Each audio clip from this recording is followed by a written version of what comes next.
All right, so we are live. Welcome, everybody. First of all, those of you who have logged in online, thank you for being with us here.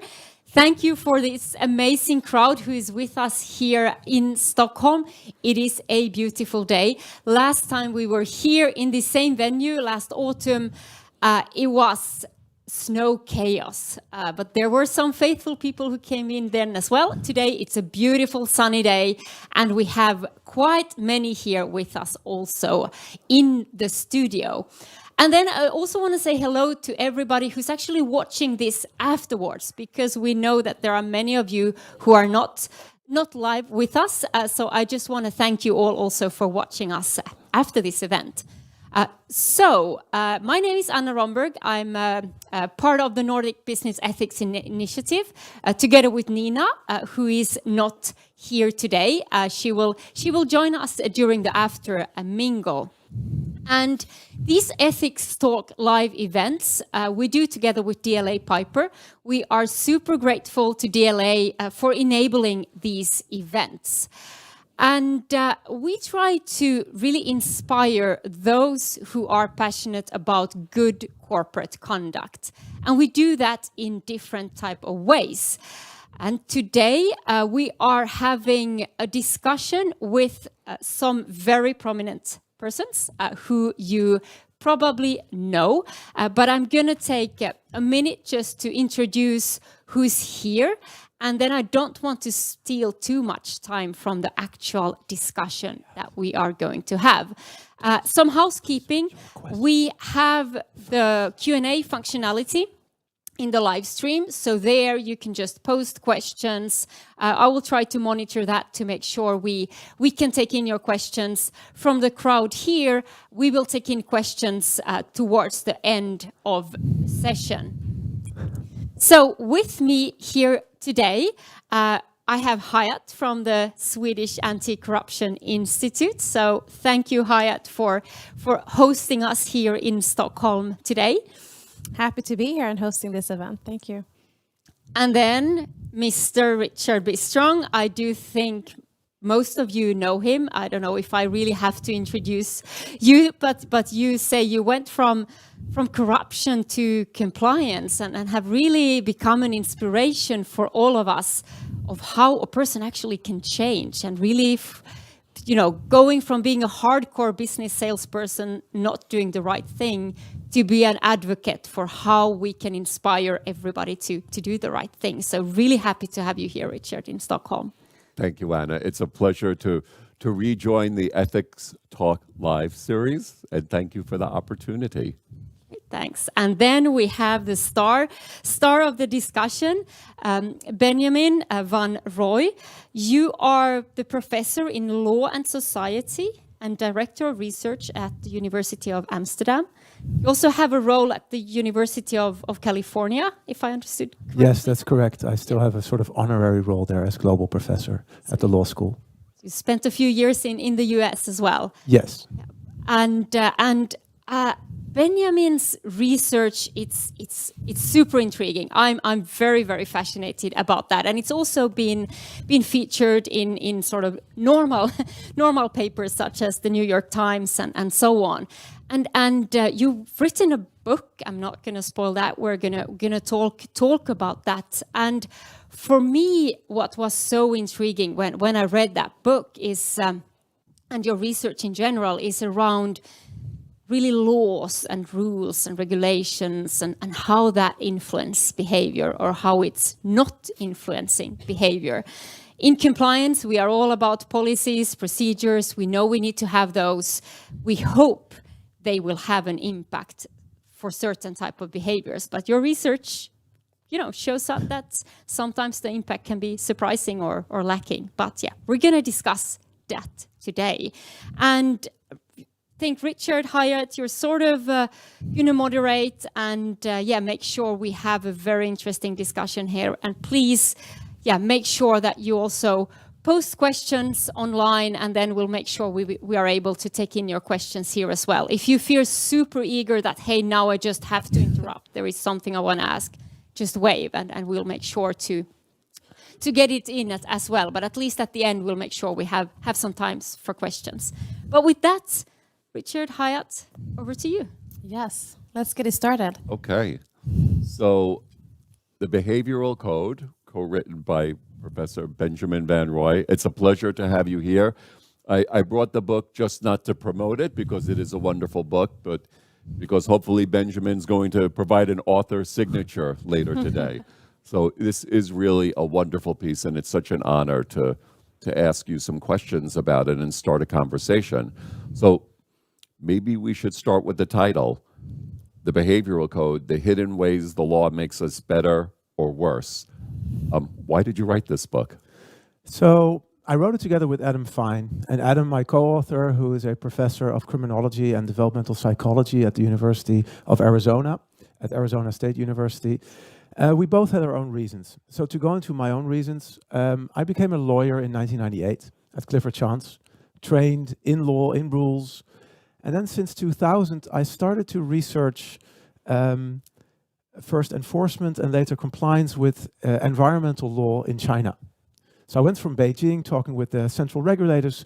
Locally, I went to Chengdu first and later to Kunming, and I saw everything I'd learned as a lawyer wasn't really working out at the local level. So I looked back, being next to these large factories, large chemical fertilizer factories, steel factories. I looked back at Beijing, I'm like, so your rules are there? How did they even get here? And that sort of changed my mind completely. I had to learn more than law. I studied social and behavioral sciences for years. And then as I was teaching at University of California, Irvine, I was teaching law students about ethics. I taught a course in legal ethics. And we also brought in legal professionals into the room, company lawyers, prosecutors, defense counsel. And I saw that the way we're training lawyers is very much focused on what I call an ex-post view on behavior. So behavior goes wrong, how do we respond to that after the fact? But our legal system only works, for instance, how we can drive cars around at large speeds without killing each other. It only works because it's driving behavior at the everyday level, ex ante. So I wanted to understand with the book, how does that actually work? And I wanted to go into what we know from the empirical social and behavioral science and explain that in a way not to my academic colleagues, not even to only people working in compliance as professionals, but to a general audience. So final word on that, why the general audience? Because I saw that the way our legal system is framed and operates, I talk with a lot of compliance managers, and they're like, well, you know, it's all nice and well what you say, Benjamin, but the regulators want me to do X. Then I talk with the regulators, and they're like, well, it's all nice and well, Benjamin, but the public or the politicians want us to do X. So the larger conversation in the end is with with also popular politics and a general public. So I might get back to that when we're on specific issues later. Okay. Thank you, Benjamin. And Anna, from your experience, how does that look? No, as I said, I can't wait to get into the discussion because this is something I'm super intrigued about. Is you know how can we actually get better companies? Because we see we have repeat offenders, we have new scandals, we have more regulation coming out, we have bigger compliance teams, we have more policies, but the outcome, it's not really there. So yeah, that's my perspective. And I know, Benjamin, you wanted to also provide an overview of one of the slides here in the introduction. Is this something you want to comment now on? Well, so what the book basically does, and here's a sort of very simple way to look at the book, which is, by the way, not in the book. So this is an extra you get now. Normally, when we're thinking about shaping behavior, we're thinking about influencing motivations people have for behavior, whether it's good behavior or bad behavior. And mostly in the law, we're on the extrinsic part. We're about incentives. And when we're talking about incentives, quite often we're talking about negative incentives, to a certain extent about positive incentives. What our book does, it goes beyond that. So it looks at what do we know about these extrinsic motivations? What do we know about how these incentives work and don't work? But it also goes to other motivations, which are intrinsic motivations. So for instance, people's own personal norms, their own morals, but also the way they respond to others, social norms.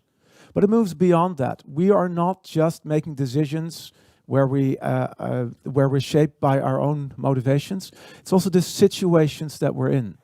Quite often, people don't have the capacity to follow rules. For instance, most rules, most people don't know. Or people may not have the technical ability, or companies may not have the organizational ability.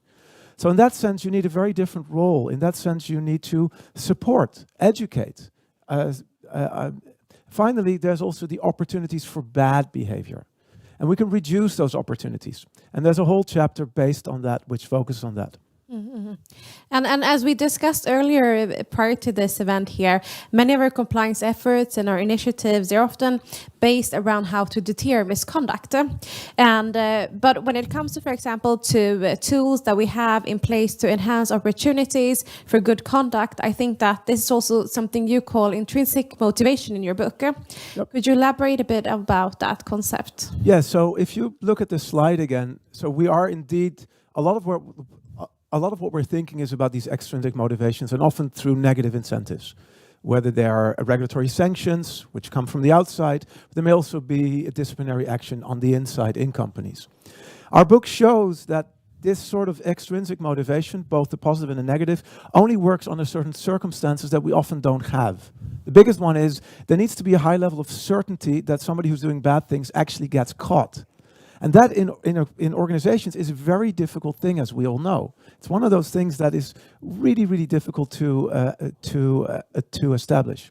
Also, we know that these extrinsic motivations are not on their own. They're very much embedded with the others. So to give you an example of a thing our book talks about, it's about harnessing social norms. So your organization may have social norms that people have that may be positive. There may be ways in which their own sort of what they're telling each other is the right thing to do, or what they're seeing others doing is actually supporting compliance. Sometimes when we bring in these incentives into that environment, we may be undermining that. So you have to be aware when there's positive social norms, which can exist, for instance, if there is a certain amount of people who are always, for instance, not bribing people, which I think is most often the case. What happens then if we put incentives in, we may be actually giving the signal, not only, oh, we caught some bribers. No, we actually may be saying it is happening, and it may actually be normal. Yeah. So that's one of the examples in the book where we show through, and you should still be catching or trying to detect these bribers. Yeah. But when you communicate about it, and I think communication is really key here, the way you communicate about it can either send a signal that is only deterrent, which is good, or a signal that's deterrent while also saying it's normal that somebody's doing this. Mm-hmm. And very often, both in companies, but especially law enforcement, they send that signal that it's really normal. And that we know through research actually undermines the deterrent effect of these sanctions. Mm-hmm. And Anna, what are your thoughts on the dynamics between the sticks and carrots in your experience? I think when it comes to incentives, I think that's something in the compliance community that many of us struggle with, because we can see from the regulators as well that they, like in the DOJ's guidance, they expect us to put in place incentives, because the assumption is then that the financial incentives that we have in place would sort of lead to corrupt, short-sighted behaviors. And then we are asked, okay, look at your incentive systems. How do you incentivize right behaviors? And I think it's really challenging, because partly I think I get my salary for doing the right thing. So then do you need to be paid more to do even more right things? I think that's like fundamentally wrong. We're all getting our salaries to do the right thing. And then the easier part is then with the sticks. Okay, then we can, you don't get your bonus, or you can claw back bonuses and so on.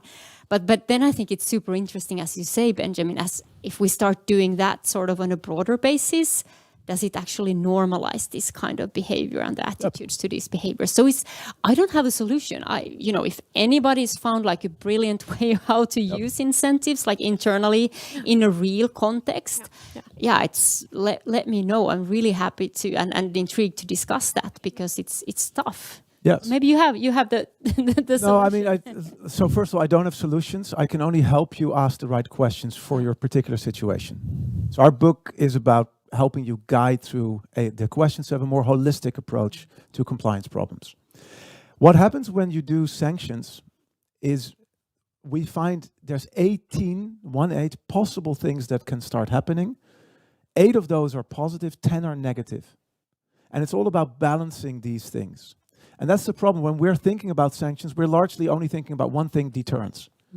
There's so many other things. I mean, on the positive side, if you see a colleague not getting a bonus because of unethical conduct and you were ethical the whole time, positive thing can be, all right, I'm reassured, I wasn't stupid. No. That's good. But there's many things on the negative side. And that's sort of mapping that out when you're designing incentives, when you're aware of the possible types of things and how you can increase the positive and decrease the negative, that's core. But it really depends on the situation. There is no easy fix. I'm sorry. No, and incentive systems in general. Now we're not HR professionals here, but if we would have then to design them in general, it's tough. And then when we come like, hey, I have like 12 compliance parameters that we need to like. I mean, but I do think we have to get there. And for me, one way is actually to just reduce the influence of the financial parameters as well in our incentive systems. Now we talk about ESG and things like that. So can we actually enforce some kind of other parameters and measure other things than just finance? I think that reminds me a lot of the Chinese government. So the Chinese government always had targets. If you want to understand China, you have to understand targets, and there's a target manager in every province who sort of, keeps up the metrics whether the province is moving to the targets. Targets were always economic growth, one-child policy, and social unrest control. Then they introduced environmental targets. First as soft targets, then as hard targets. Yeah. The problem, though, is how hard is a non-bottom line target? And when you have a bottom line target on the one hand, which is just income for the company and for the shareholders, and then you have an ethics target, when they're conflicted, which may be in the short run, what happens then? Yeah. So I think those are interesting questions for me to see this now developing and how it works out. I mean, I hope that the ESG and other targets actually become harder targets and become seen as the bottom line. I think, and it really comes to the governance structures of our companies as well. How do we govern? Because I had a really interesting discussion this morning, actually, on about how certain environmental considerations, if they are done on a project level. So here it was about carbon-free concrete, which is much more expensive than normal concrete. Mm-hmm. And if the project managers on the sort of lower level is making that decision, they will never, select the good concrete, like the environmentally friendly concrete, because the project will be negative. Yep. But then they were looking at the governance structure because from a corporate perspective, from a group perspective, that cost was like negligent, minimal. It didn't matter. But then the project managers are just steered in a way that for them it mattered. So I think this is, it really comes to the whole governance as well. Yeah. And we'll get back to the incentives, because as we also discussed earlier, we see a lot of that being applied when it comes to environmental targets. But as of now, many of discussions going on, especially here in Sweden, it's related also to the anti-corruption, the governance, but also social aspects.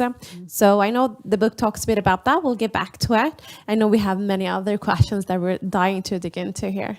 Okay, thank you, Hayat. So how about this, Benjamin? The book speaks to how people can act unethically and badly without doing so intentionally. So from an ethics and compliance perspective, that seems to be a huge blind spot. Yep. So I'd be interested to hear from you and Anna. I guess I think in the book you called it limited self-awareness. Yep. Right. So how can we address and mitigate that limited self-awareness when it comes to doing what's right? Yeah. So we've had a cognitive revolution over the last 30 years in understanding human conduct. And first it started with behavioral economics, where we understood through a lot of experiments that humans are not as good to serve their own self-interest as they think. So there's all kinds of shortcuts. Many of you have read Thinking Slow and Fast, or Fast and Slow. So you see there's two halves of the brain, and we're often going to automate it. Then more recently, we see that a new field actually shows we're not only not as self-aware about our self-interest, we're also not self-aware about our ethics. And they call this bounded ethicality. And it basically means we're not really making conscious decisions about ethics. So if you've ever been or organizing a ethics training that uses moral dilemmas, great, it's fun, but that's not how people make decisions when they're faced with an actual moral dilemma. research shows again and again and again that we're not little philosophers that are going to weigh sort of which model am I in, etc. Second, they show that a lot of our sort of decisions that we make are automated, so it doesn't even feature very much that we're thinking about the ethics. Third, when we predict how ethical we are, we always overestimate what we would do on the spot. Worse, when we look back at how we acted, we overestimate how ethically we were. So all these things together show that we have what are called blind spots. Actually, the best book about this isn't mine. It's called Blind Spots by Bazerman and Ten Brensel. Thank you, Richard. Pleasure. And also Yuval Feldman's book, which more translates this to the law of good people. So what it means for practice, and this is sort of what Yuval argues, we need to make people sort of force them out of this sort of automated sense when they're at high risk moments. And I don't know exactly how to do that in your everyday work. So it's again about, I know how to ask the questions. I can think with you about answers. But if you have high risk types of decisions that for compliance are high risk, knowing that people going into those decisions might be overestimating their own ethicality, the only way out is to make them slow down at that moment and make them and force them actually to face the ethicality. And there's different ways in which that can be done that are also discussed in the book, but it really depends on the situation that you're talking about. So I don't want to really give a big a sort of advice on this, because give a little teaser as to what might help someone slow down. What kind of intervention? So one intervention, which is a generic one, is having two people, and this is also well known in corruption research, having two people on a decision rather than one where they have to deliberate. Once they deliberate a decision, it's much harder to have them go through a sort of automated. Then make part of the deliberation also about the ethics and force them to go through that and actually discuss it. So getting people to discuss forces you to go from sort of the automated part of your brain into your frontal cortex, where you become much more conscious of it. So that's one way to look at it. Anna, any other thoughts about how blind spots convince us that we don't have any? Yeah, and I was just like thinking about the Swedish consensus culture that we have here, right? When you said that, you know, in two persons, yes, that's great. But then in certain cultures, you just like vigorously, you just want to agree, because both of you are nice persons. You're a nice person. I mean, how can you be unethical? How should I challenge you? So I think it's so important that we actually encourage and say, you have to disagree. There should be friction. There should be it should be uncomfortable. And when you get that sort of discomfort, then you know you are talking about the right things. If it's really nice and cozy and you agree and you hug at the end of the discussion and so on. I mean, it's like, maybe you do that after deliberating, but it's so important, I think, in our cultures here in the Nordics to encourage sort of that deliberation and say it should feel uncomfortable. Once you reach that spot where I'm actually challenging you and say, hey, is this really ethical? And I'm sort of revealing your blind spot. That's how it should feel, but it's not intuitive. No. It's very difficult, and even among the Nordic countries, we see a lot of differences. I was having conversation with Chief Compliance in Denmark, who said that he has also worked a lot here in Sweden. And comparing just Denmark and Sweden, neighboring countries, he said that he thinks that many of the reasons that we have the scandals that we had here in Sweden is due to the consensus culture. And even though many people around the table are actually seeing and maybe feeling a bit uncomfortable, we tend to not want to make a decision without including everybody. And not just on one level, but then, you know, making sure every level is the same way. So rather than just addressing something in the beginning when it was quite small, we tend to, it grows bigger and bigger. Whereas in Denmark, they would definitely quench that kind of early because they have a different attitude. So what would you say here in Sweden, where we're definitely kind of suffering in certain aspects from this consensus culture?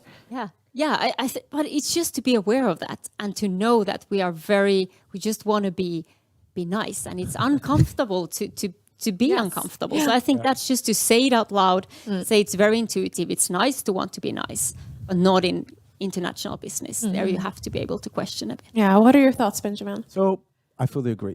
And I think there's two things I would add to how do you get that. First of all is diversity. I mean, diversity in teams is crucial of this. Of course, you have to think what then diversity means. I mean, I'm just thinking about bringing some Dutch people. They're very direct and they're not going to care. That's all we need.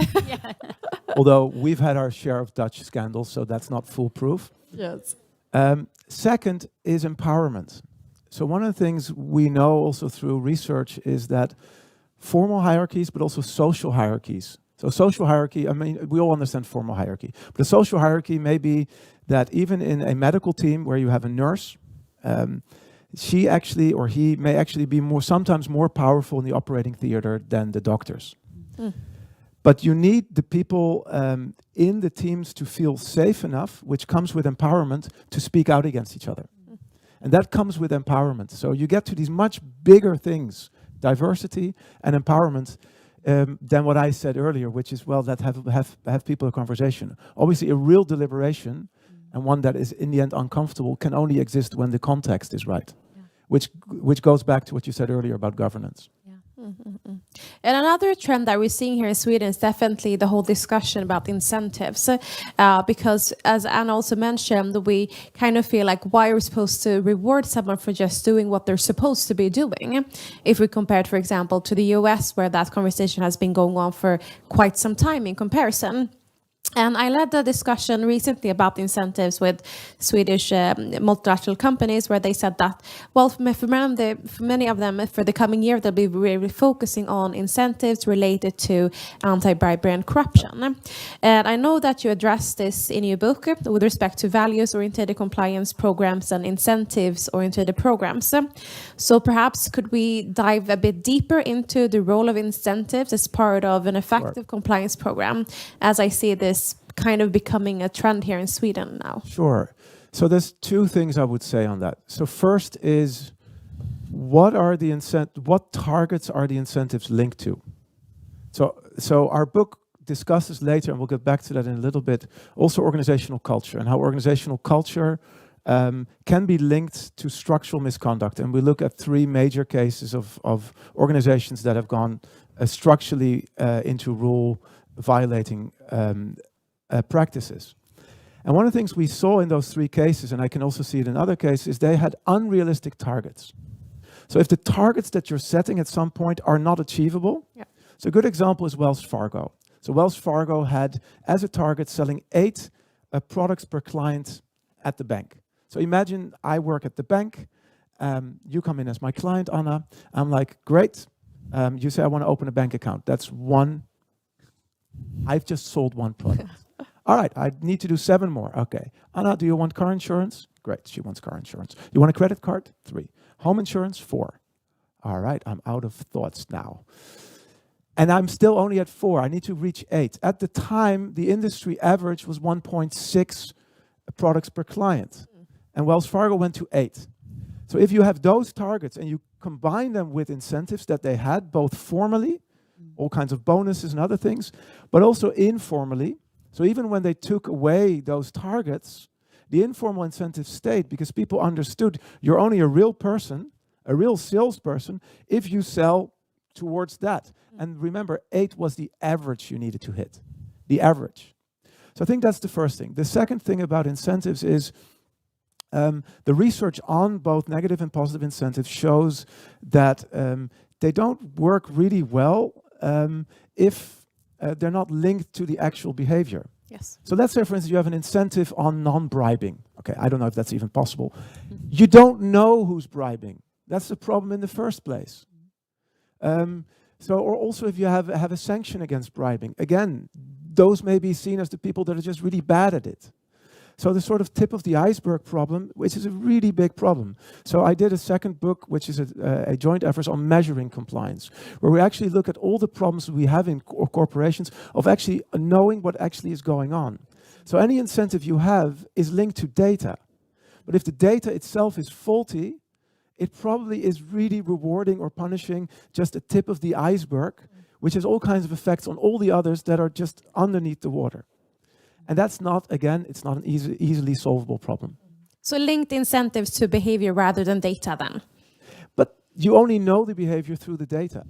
So that's the problem. And that's sort of where I mean, having for years worked in Chinese companies and later also talked with a lot of other companies, it's always the same problem. It's the same for internal, it's the same for regulators on the outside. Even technology, I've seen, look, we work with technology now, great.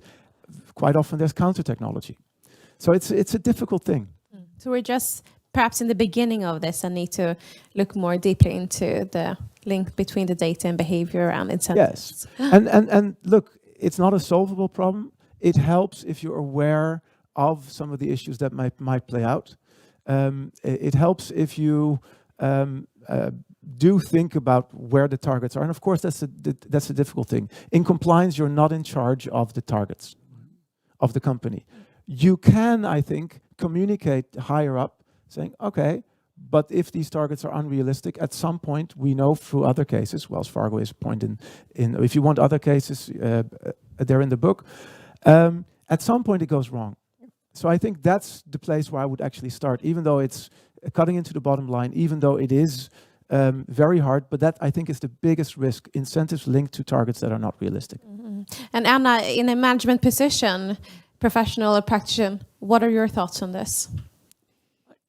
No, I think it is right, and I think there from a management perspective, it's to dare to let go of that. If we have less financial incentives, do we think the company will be worse financially?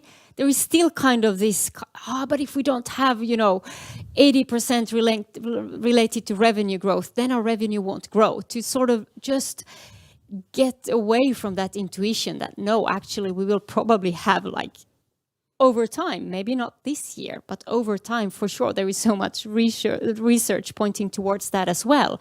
But there is still this kind of legacy of that what gets measured gets done, and financial data, that sort of absolute truth. Yep.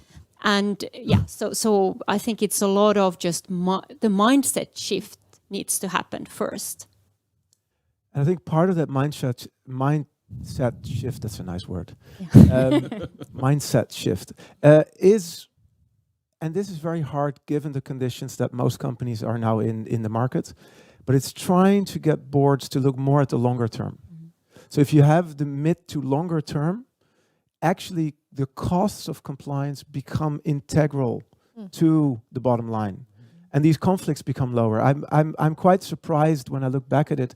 In the 1990s, my father was the second lawyer at Shell, the Dutch oil company, and he did trainings with the board on long-term thinking, which I find fascinating because my father is a lawyer. He never looked at behavioral science. He just thought that this was the thing, and I do think he's right. It's difficult to do. The cases that I'm now developing on these really negative companies, they're all extreme short-term thinking, but it's very much linked to the market that they're in. Yeah. Well, I want to ask about communications, but while we're still on incentives, is that also linked to psychological safety in terms of if someone feels like this incentive has run afoul of reality, yep, do they feel safe to speak up about it? And the other part is, are incentives also defined by what happens if we don't make our goals? Right? Isn't that what would drive behavior? Like people at Wells Fargo feared that they yep would be terminated. Yep. So how is psychological safety and incentives linked? So it's key. I mean, to go back to Wells Fargo. So at Wells Fargo, at the worst time in January, you had to walk the gauntlet. So let's assume we're in a Wells Fargo office right now. You would have to walk from that side of the room to this side of the room with your targets. You have to put them on the wall there, and the people, I mean, looking at you would be wearing sort of knight's armor, and that'd be with their swords banging on their shields and shouting loudly. If your targets were lower, you'd be sort of, I mean, bullied or harassed. So this is not just about losing your job, it's losing your dignity. And this is complete psychological unsafety. So I do think, yes, companies need to have ambitious targets. Successful companies probably have unrealistic targets. That's going to happen. But I think then the conversation is, okay, if we have unrealistic targets, are people in a position where they can speak out? So it's sort of a balance between these two. If that position is really weak, for instance, because there's low empowerment, because there's very strong hierarchy, because there's practices like I just said, maybe ease off of the targets. The other way around, if they're saying, well, we really want to do these high targets, great. Let's then make sure we have the psychological and also social safety. Brilliant. Thank you. Okay, so let's talk about communications.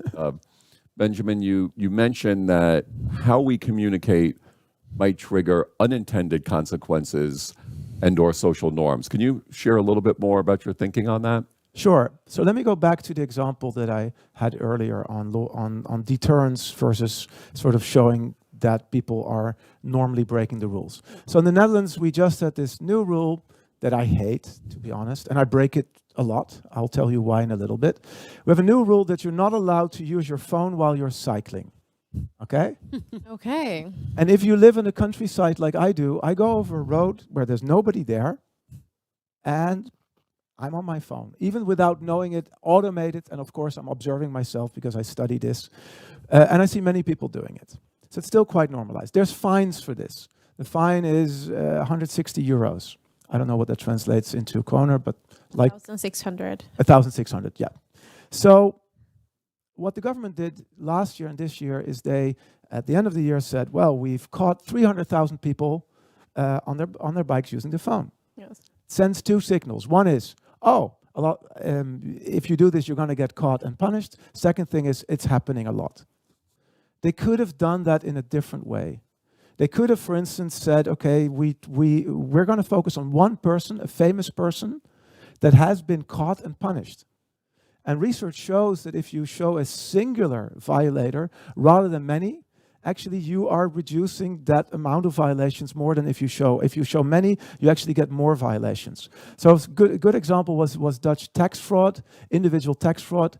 The Dutch authorities, they perp walked our former national soccer coach, Guus Hiddink, from his house 5 a.m. in the morning. That sends a signal, and in a different way. I mean, there may be other negatives on that, but at least it doesn't trigger a negative social norm. Mm-hmm. And it's really fascinating because it's a bit, I guess, that if you communicate, a lot of people are breaking this rule, you're sort of normalizing that behavior. And again, reflecting to sort of in-house compliance work, we are encouraged to talk about the issues, the speak-up cases. Even again, the regulator would ask us, so how do you share lessons learned? Do you share statistics? And I'm one of those proponents. I say a lot of speak-up cases, it's a good thing, right? Because then we're having a culture where actually colleagues are feeling comfortable or raising concerns. And then we communicate that, and we think it's a good thing to know that, hey, fellow colleagues are speaking up. But then it's really interesting to think about that, hey, does this send a signal that, it's good to speak up, but also it's sort of okay to violate rules as well? So I think it's really an interesting balancing act, right? Yes, and that's a very interesting case. So when you're talking about speaking up, you want to normalize that it's normal to speak up. Yeah. Right, so communicate that. Also show that people who've spoken up are okay, not retaliated against, they're comfortable. So normalize all of that. But maybe, and here's the hard part, don't normalize how many cases of illegal conduct that concerned.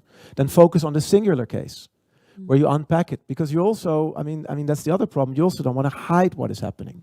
So it is a tightrope, it's a balancing act. That's also why I'm not for easy solutions, not for sort of preaching, oh, you should all do X. It takes, a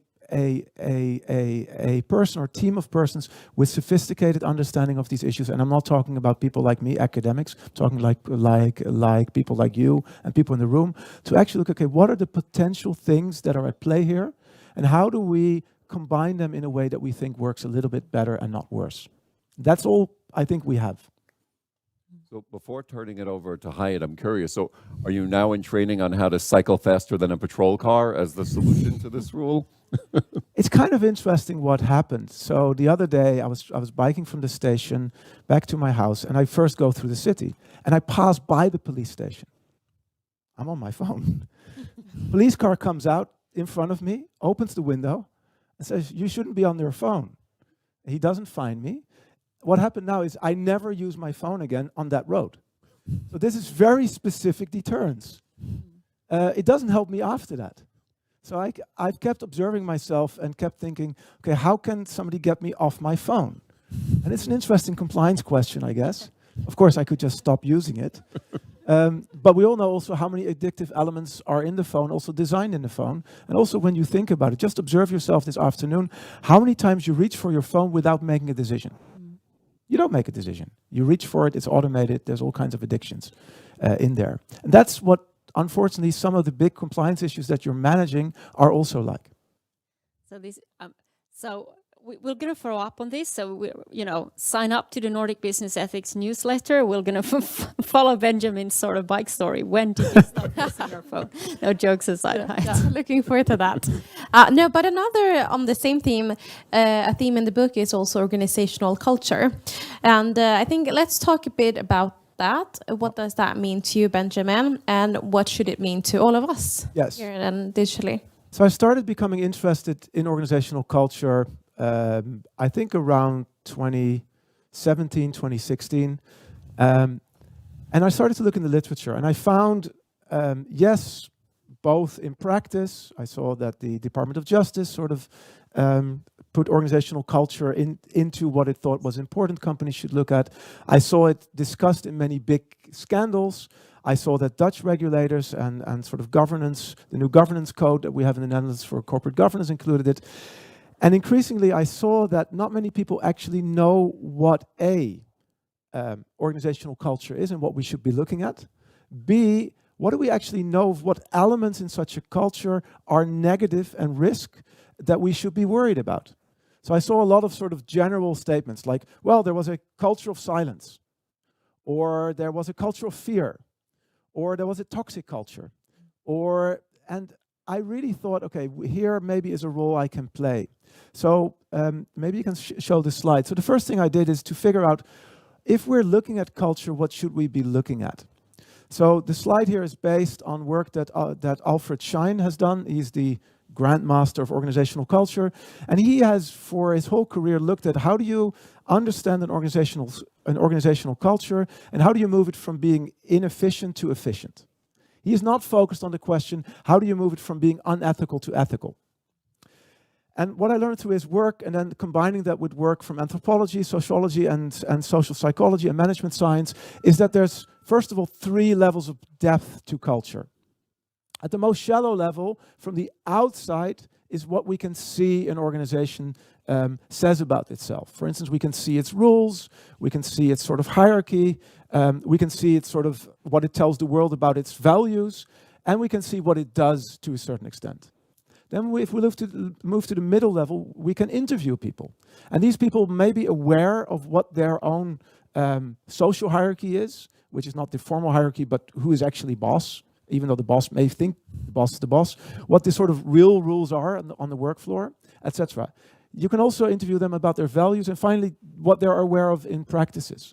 However, if you get to the deepest level, you get to the underlying assumptions. You get to what is implicit. The people are no longer aware of this anymore. This is the most deeply ingrained. This is what they hold for normal in such a normal way that they're not aware of it. And only an outsider, especially someone trained in ethnography, can actually get to that level. So that's sort of the deep underwater that is nearly impossible to get to unless you have a fully bad company going completely bad and you hire a team of ethnographers to come in later. The second part is there's different things that you can look at. Structures that you can see here, the values and the practices. What I see in existing research, academic, but also existing practices in companies, we're only looking at the middle part, the values. The values that we can talk to people about that they can share with us. And I've now started a project where we are looking at, where we're trying to go broader. Of course, it's very hard to go to the deepest level, but what we're trying to do is sort of reverse engineer from the worst cases. So it's sort of like FBI profiling. We're looking at repeat offenders. We're looking at companies who have for more than 5 years repeatedly offended in a strong way, rules with dire consequences. They have to be really serious, and it's both public and private organizations. And we're looking at, okay, in this sort of misconduct, where can we trace it back to elements of culture as outlined here? So I did an earlier paper which focuses on Wells Fargo, for instance, and other companies. But right now we have different teams. We have one on banks. We have one on pharmaceutical. We have one working on police departments in the US. And what we're trying to do through that is to develop sort of the risk factors that may be at play in an organizational culture for other companies, yours, that are not in this situation, I hope, to earlier understand what risk may be there, so you can yourself have discussions about that. And I can say more about some of the content about it, because I've already been talking way too long on this one. No, it's one of my favorite chapters. But also to Anna, I know you've often asked the question, is it even possible to be ethical? What are your thoughts on this? Yeah, I think actually, I don't know if we have Nina here. Yeah, there Nina is. Yes. I think Nina should respond to this, but I think Nina usually says that it's not, if you think you're ethical all the time, you are unethical.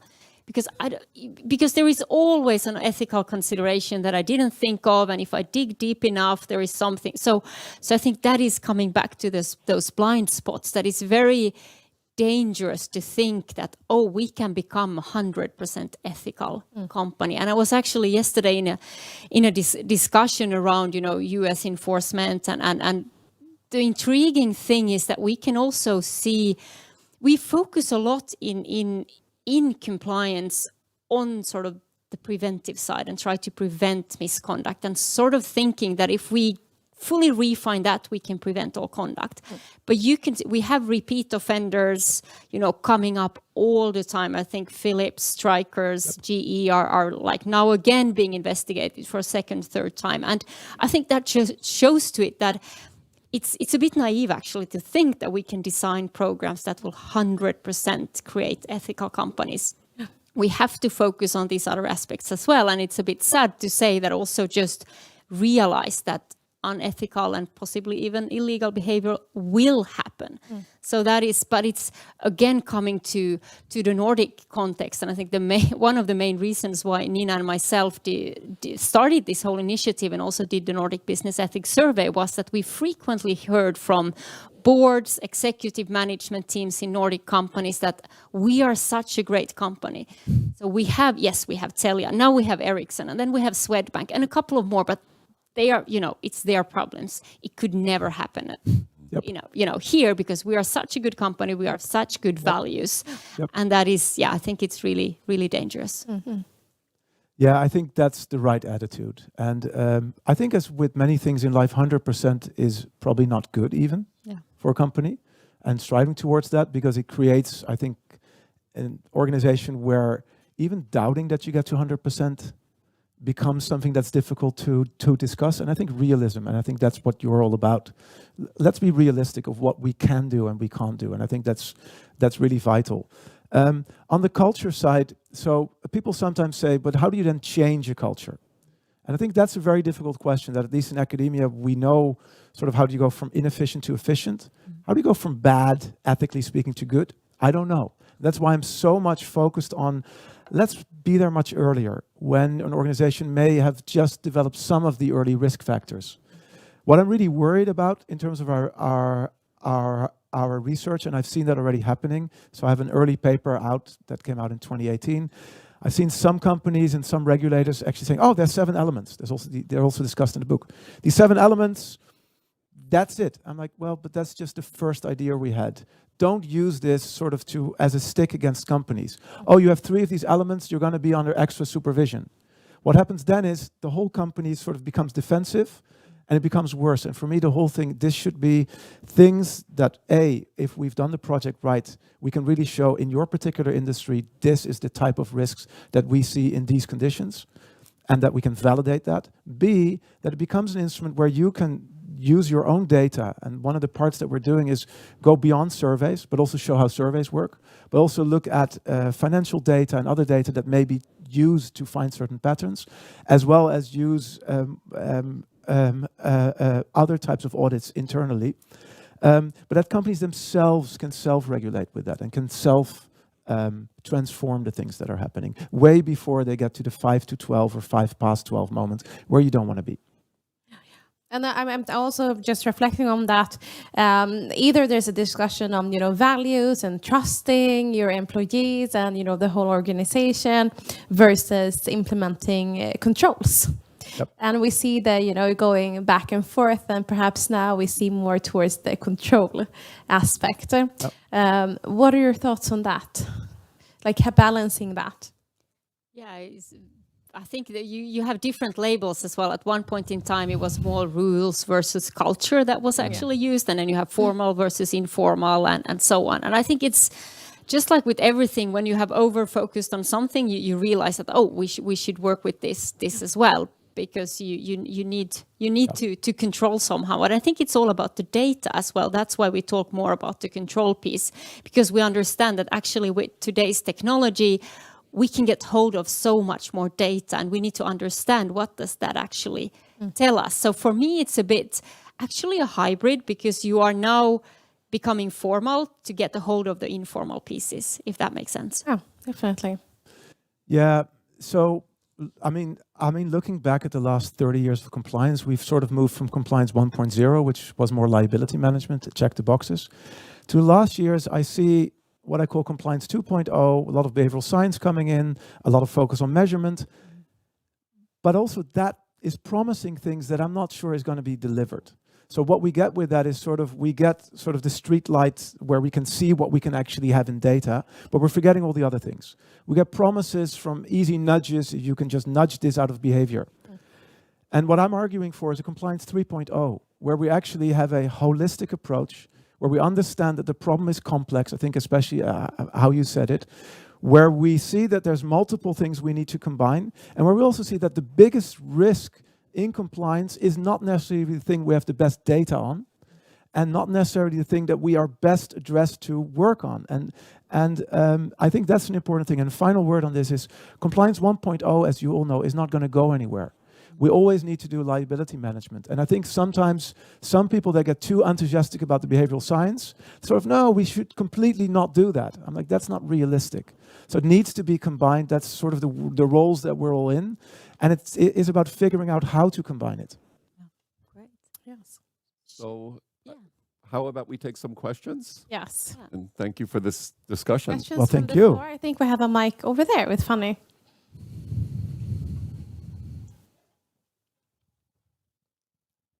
Hey, thanks for an excellent panel.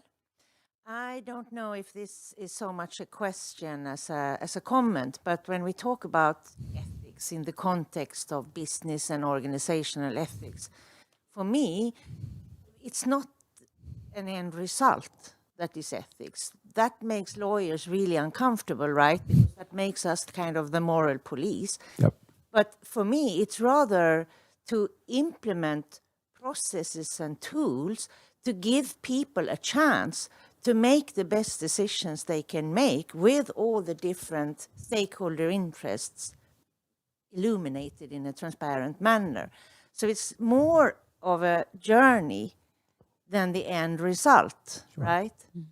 So I think that's really important to remember when we are looking at implementing compliance 3.0. Otherwise, people will not be comfortable because they think, well, we are going to say, like this lawyer said to us once, well, abiding by the law is hard enough, so forget ethics. That is not the point. The point is the journey that you have to make to reflect and decide and think about concepts like your values. I think that's really capturing what I didn't bring this slide, but also my idea of compliance 3.0.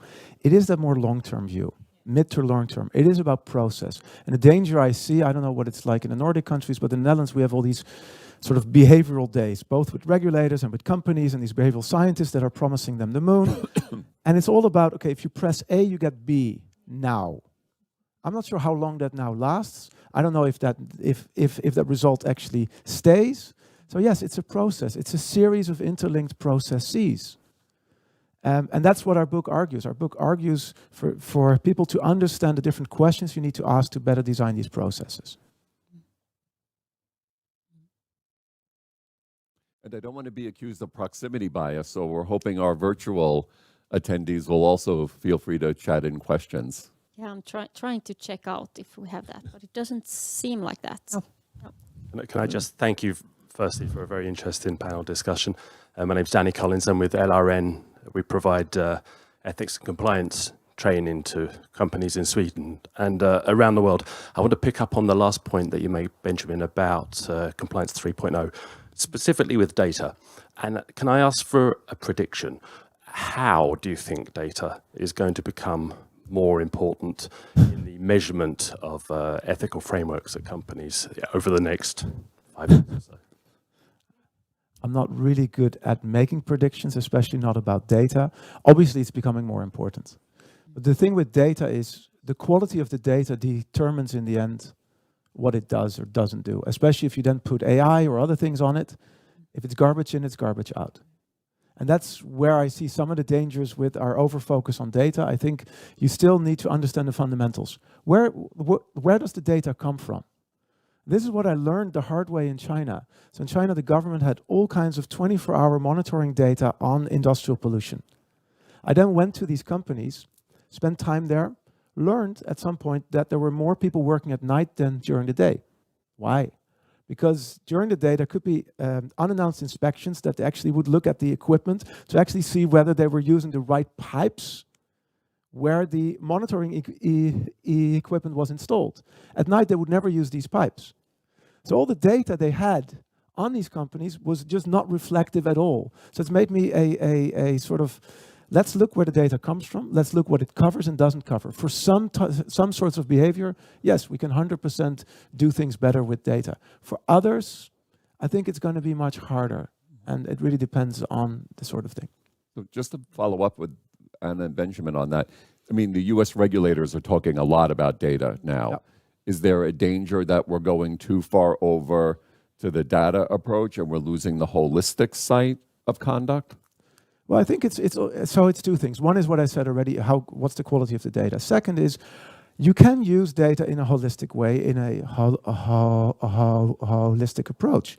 You can actually understand all these things that I had on the earlier slides, so intrinsic, extrinsic motivations, as well as capacity and opportunity. You could, but you have to ask the right questions for the data and collect the right data from the start.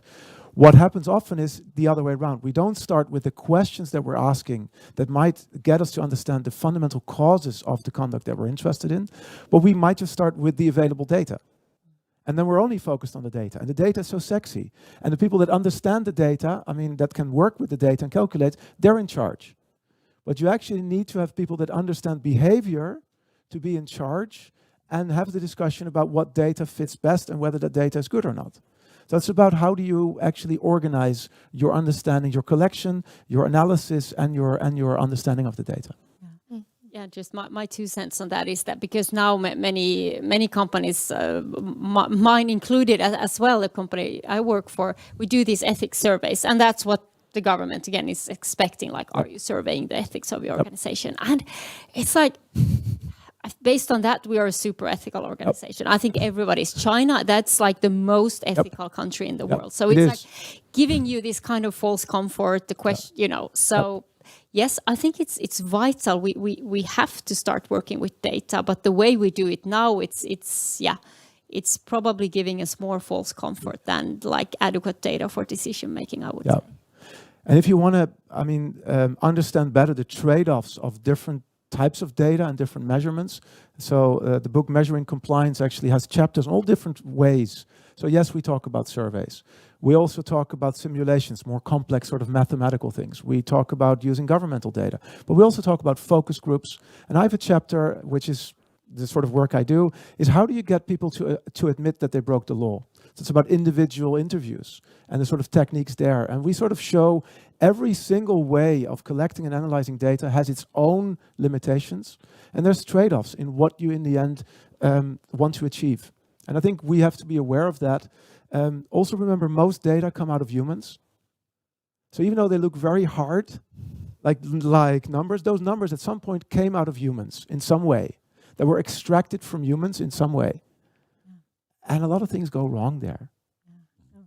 Super interesting. I feel we could keep going on. I think we need to wrap up. We are sort of 1 minute left. 1 minute left. So I really want to thank the panel. Thank you, Richard, Benjamin, for coming here. This was excellent. I would probably will pick up this theme, and also just on the final point on the data, because many of you know we do this Nordic business ethics survey where we look at unethical conduct at Nordic workplaces. If we look at our data, I think for Sweden it was like 50% of the respondents had witnessed corruption. Wow. If you look at the data from like companies like mine and yours, we don't see that in our surveys at all. So there is like a discrepancy out there. But yeah, thank you all. And yes, we will see you during our next ethics talk. Thank you. Thank you.